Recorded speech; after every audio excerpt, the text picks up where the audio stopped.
ব্রাজিলের দিন শেষ, খেলবে মেসি, দেখবে দেশ। আমাগো দাদার আসিল অনেক, বাপের আসিল অল্প।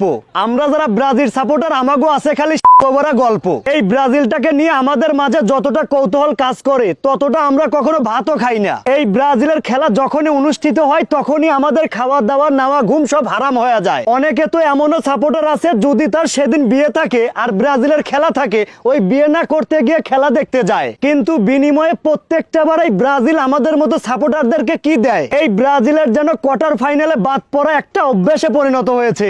দেখেন ভাই, আমরা যে পরিমাণে আর্জেন্টিনার সাপোর্টারদেরকে ট্রোল করি, আসলে কিন্তু তার ধারে কাছেও আমরা নেই।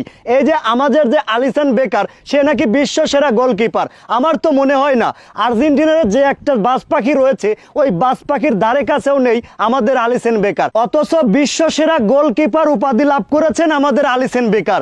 একটা টাইফিগারও তো ঠেকানো দেখলাম না ভাই। যে টিম 90 মিনিট খেলে একটা গোল করতে পারে না, সেই টিম আবার কিসের লড়ার টিম? তাও আবার টাইফিগারে একটা গোলও গোলবারে ঢুকাইতে পারে না। আচ্ছা ঠিক আছে, টাইফিগার পর্যন্ত খেলাটা গড়াইছে, এটা মেনে নিলাম, কারণ স্বাভাবিক, গড়াইতেই পারে। বর্তমানে প্রত্যেকটা টিমই টাইফিগার পর্যন্ত যাচ্ছে। কিন্তু ভাই, ওই দলের টিম, বিরোধী দলের টিম যদি দুইটা টাইফিগার ঠেকাইতে পারে, তারপরে আবার বিশ্ব সেরা গোলকিপার উপাধি আমরা কিভাবে লাভ করি? আমরা যতভাবে যত রকমের কথাই বলি, প্রকৃতপক্ষে আর্জেন্টিনার ধারে কাছেও কিন্তু ব্রাজিল নেই। এই যে 5টা স্টারই শুধু দেখতে পাচ্ছেন, কিন্তু এই 5টা স্টার যে কোন কালের, কোন আমলের, আমাদের নিজেরও জানা নেই। ওই বলতে গেলে ডিকশনারি খোলা লাগবে। আপনারা যদি গত কয়েক বছরের পারফরমেন্স লক্ষ্য করতে যান, তাহলে কিন্তু আর্জেন্টিনারই সেরা। ভাই বিশ্বাস করেন, কবে কোথায় কিভাবে ব্রাজিলের সাপোর্টার হয়ে গেলাম আমি নিজেও জানি না।